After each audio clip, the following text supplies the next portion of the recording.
Welcome back to Quick Draw Mods install tutorial for the Rapid Fire chip kit that you bought, do-it-yourself kit. Um, this is the fourth video. The first video went over everything you need for install and how to disassemble your controller. The second video was a install of the chip, directionality, how to place it, where to place it, how to hold it down, how to bend your legs, how to put on the wire, stuff like that. Of course, the last soldering point to the sync button on the CG controller is very difficult, so I wanted to stop the video after 2. And I did a third video that showed you how to install this one. If you were doing a Matrix controller, there would be a very simple solder point over here that you would just solder it to. For the sync button, it's a different point for the Matrix controller. It'd be pretty simple. The only thing that's different about the Matrix controller is you actually need the resistors that it came with. If you have a CG controller, you could just throw the resistors away. You don't need them, as you can see. This is the completed product, and it's all wire with the chip. You don't need anything else but wire with a CG. The Matrix, of course, I'm going to do a separate quick video for to show you how to wire up the chip for a Matrix controller. So now we have the sync button soldered in. I put a little bit of hot glue over it because I know that it works and I want it secure for when I reassemble the controller or while I'm playing with it. You've got rumble motors, and you've also got attitude. Most people have attitude when they play. They spike their controllers, they throw them in frustration, they drop them accidentally, they lend them to a friend who abuses them. You got to remember, you soldered a chip into your controller, and if you want your controller to work properly, you need to treat it with care. By abusing your controller, not only might you break your controller, your triggers, whatever it may be, but you could also dislodge this chip or any one of the soldering points, wires, which could ground out your controller and break your controller permanently, or prevent your rapid fire chip from working again, and you need to go open up the controller again and go back in and try to fix it. So I like to use the hot glue at least on the LED point and the sync button point, because once I know they're on there and they're hot glued with a little bit of hot glue, you're good. They're never going to come off. If the ground, the power, or the right or left triggers come off, very simple fixes. You really don't have to worry about anything. If the ground comes off, the power doesn't mean anything. If the power comes off, the ground doesn't mean anything. It won't ground out if the wire flops around. The right or left triggers ain't going to matter. They can't hit anything, and even if they do, they're not going to ground out because there's no power through them. So now we've got your whole controller pretty much finished. I'll give you a close-up of it.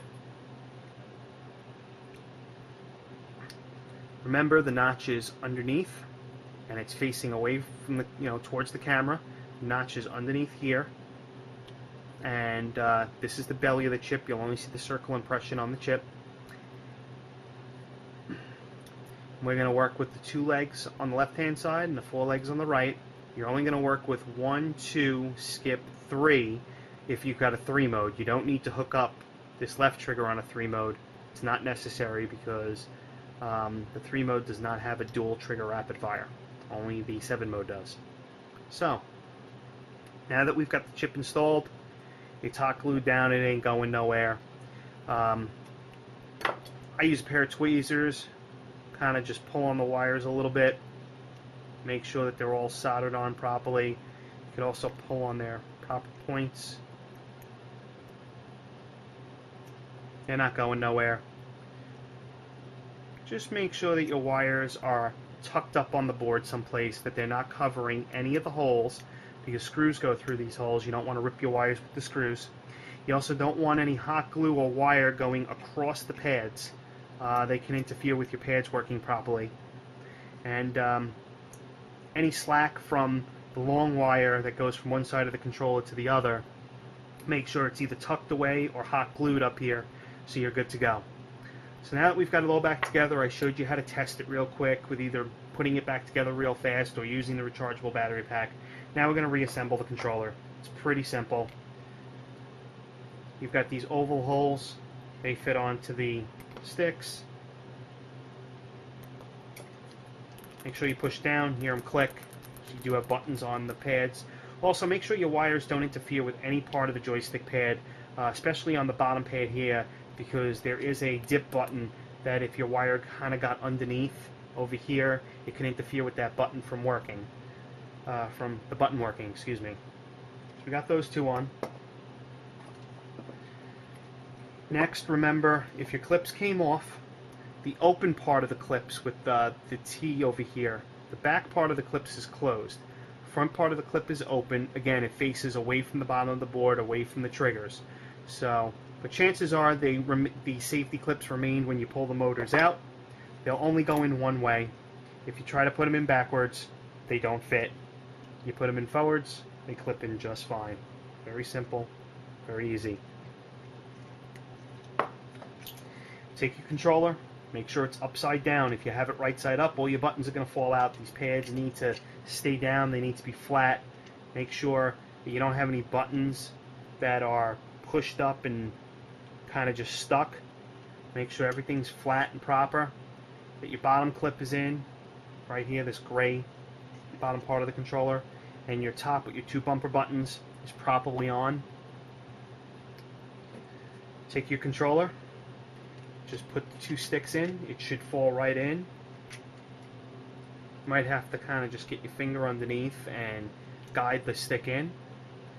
And just lay the rumble motors in their holders. Quickly push the sync button and see if it clicks, or like you could feel it pressing. Sometimes if the board isn't in properly and you try to push this button, it doesn't do anything. You might have to kind of take an X-Acto knife and just hold the button back and push down. Make sure that the board is flat, it's in there. You know, you don't want any spaces at all. And you also want to make sure that this black portion here is pushed down, or if you have a white controller, it'll be white, red controller, it'll be red. Make sure that the board is through this hole as well. Push it down, keep it in place. I also like to kind of just spin the motors to kind of tuck the motor wires underneath so it looks a little neat. It's all down. My buttons work. My bumpers click. Putting the controller back together is very simple. These metal springs do bend, so kind of slide them in their little holders in here. Slide them in and kind of just pull up on the springs so that the triggers wrap back around the controller shell. That's it. You might want to just push to click it. Hold it with one hand tight like a baseball, and you're good to go. First screw I like to put in is the hidden screw that was underneath the serial label. Once that screw is back in, your controller pretty much will hold itself together. Again, before you put the whole thing back together, just throw your battery pack in, turn it on. If it syncs up, you know, if you have your Xbox on, it'll sync up, whatever it may be. It's just going to blink because mine's not going to sync to nothing. And just push the sync button. Make sure that quadrant 4 comes on. If it comes on, that's rapid fire mode 1, you know it's good, or at least that the install for the 4 wires that I talked about is good. We'll get into how to test your controller. Obviously, you can do the dashboard spin test. It's in one of my other videos, or you can just load up a game and see if the rapid fire works, and it should work perfectly. 2, mode 3. Here's what I was talking about with the quick off. Just hold the left trigger, push the sync, and it turns off the rapid fire for you. That way you can go right back into mode 7, which is an off controller, regular controller, and go right back into mode 1. This is great for Call of Duty for switching between 3-shot burst and regular rapid fire.